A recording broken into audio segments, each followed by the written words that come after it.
नमस्कार दर्शकों, आज मैं आपको एक ऐसी प्रेरणादायक कहानी सुनाने जा रहा हूं जो सच्ची दानशीलता का सबसे गहरा अर्थ बताती है। एक ऐसी कहानी जहां एक साधु ने भूखा रहकर भी दूसरों को भोजन दिया। और यह प्रसंग हमें सिखाता है कि असली दान वही है जो अपने हिस्से की भूख मिटाकर नहीं, बल्कि अपनी भूख भुलाकर किया जाए। कहते हैं हिमालय की गोद में एक शांत आश्रम था, जहां एक साधु वर्षों से तपस्या में लीन था। वह न धन चाहता था, न यश, बस ईश्वर से आत्म संतोष की याचना करता था। एक दिन पहाड़ों में भयंकर तूफान आया, कई गांव बर्बाद हो गए, लोग भूखे प्यासे भटक रहे थे। उस दिन साधु के पास बस एक कटोरी में थोड़ा सा चावल था, 3 मुट्ठी से भी कम। वह सोच रहा था कि इसे पकाकर आज का उपवास तोड़ दो।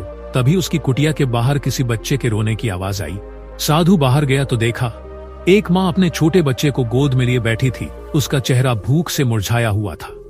साधु ने बिना एक क्षण सोचे वह चावल माँ को दे दिया और कहा, माता, यह ईश्वर का प्रसाद है, अपने बालक को खिला दो। माँ ने आंसुओं से भीगी आंखों से साधु के चरण छुए। वह चली गई, लेकिन साधु अब अपने खाली कटोरे को देखता रहा। भूख तो लगी थी, पर मन में एक अजीब शांति उतर आई।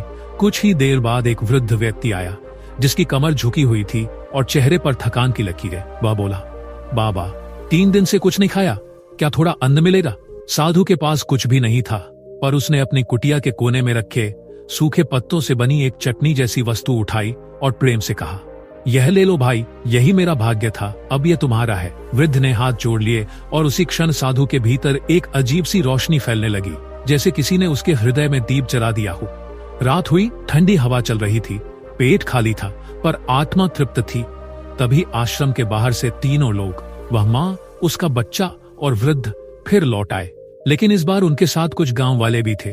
उन्होंने साधु के लिए अनाज, फल और वस्त्र लाए थे। माँ ने कहा, बाबा, जब आपने हमें अन्न दिया, उसी क्षण जैसे कोई शक्ति हमें बचाने आ गई।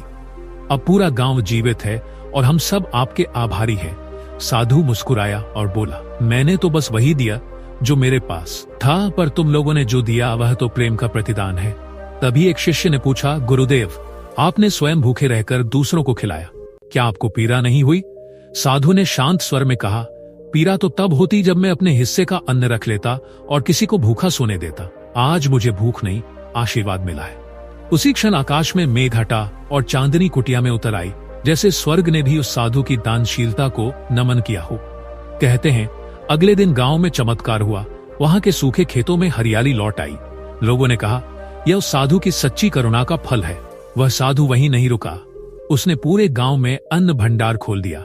और जब उससे पूछा गया कि अब तुम क्या खाओगे, तो उसने मुस्कुराकर कहा, जब कोई भूखा नहीं रहेगा तब मुझे भूख कहां सताएगी। यह सुनकर सबके नेत्र नम हो गए। वह साधु भले ही अपने शरीर को तृप्त न कर सका, लेकिन उसने सैकड़ों आत्माओं को शांति दी। और शायद यही सच्ची दानशीलता है, जहां देने वाला खुद को भूल जाए और बस दूसरों की पीड़ा मिटाने में आनंद पाए। इस कहानी का सार यही है कि सच्चा दान वह नहीं जो अमीरी में किया जाए, बल्कि वह है जो तंगी में भी प्रेम से दिया जाए। क्योंकि जब इंसान अपने हिस्से की रोटी किसी और के हाथों में रख देता है, तभी वह वास्तव में ईश्वर के निकट पहुंचता है।